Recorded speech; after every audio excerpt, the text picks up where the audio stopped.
किसी ने क्या खूब कहा है कि कुछ लोग अपनी परेशानियों से ज्यादा दूसरों की खुशियों से परेशान होते हैं। फ्रेंड्स, एक बार एक राजा जो है रोज 100 लोगों को खीर खिलाता था।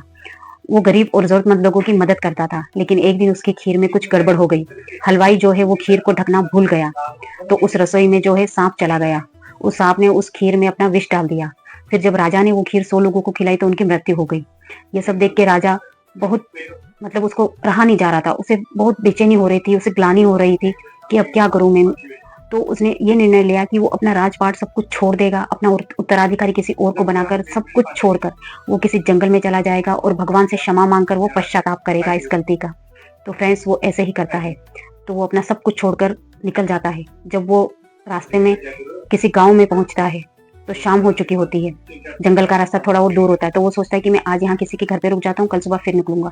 तो उस गांव में बाहर चौपाल पर कुछ लोग बैठे हुए थे। उनसे वो पूछता है कि यहाँ कोई भक्ति करने वाला लोग रहते हैं क्या? मुझे एक रात के लिए उनके वहां रुकना है, सुबह में फिर चला जाऊंगा। तो उन लोगों ने एक भाई बहन का घर बताया कि वहां जाओ, वहां वो लोग भक्ति करते हैं, तुम वहां रुक जाओ।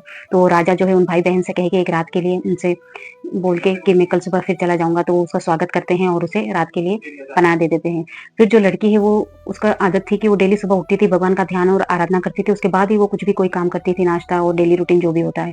तो उस दिन भी वो लड़की सुबह उठी और ध्यान करने लगी, लेकिन उस दिन उसको बहुत देर हो गई, बहुत काफी देर हो गई। तो उसका भाई आया, जब वो ध्यान से उठी तो बोलता, आज तुम इतना देर कैसे लगा दी? तुम्हें पता है हमारे घर में मुसाफिर आया हुआ है, उसे नाश्ता कराना, उसे भेजना है। तो वो बहन उसे बताती है कि भैया आज ऊपर ईश्वर की सभा चल रही थी, एक राजा ने 100 लोगों को खीर खिलाई तो उनकी मृत्यु हो गई। तो अब जो ईश्वर जो है ये फैसला नहीं कर पा रहे हैं कि वो पाप अब किसको मिलने वाला है। उस सांप को मिलेगा जिसने विष डाला था, या उस हलवाई को मिलेगा जो ढकना भूल गया था, या फिर राजा को मिलेगा। तो फैसला नहीं हो पा रहा था मुझे, इसलिए उसमें टाइम लग गया, अब फैसला कल होगा।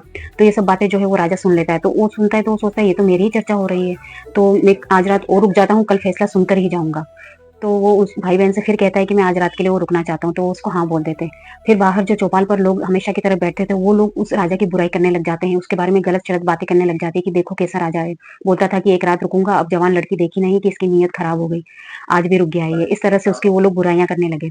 तो फिर फ्रेंड्स, फिर अगले दिन जब वो लड़की अपनी ध्यान में बैठती है, तो ध्यान से जब वो उठती है तो राजा उसके पास जाता है, पूछता है कि क्या हुआ? तो वो लड़की कहती है कि वो तो जो फैसला ये हुआ है कि हमारे घर के बाहर चौपाल पर जो लोग बैठते हैं वो पाप उन सब में बट गया है।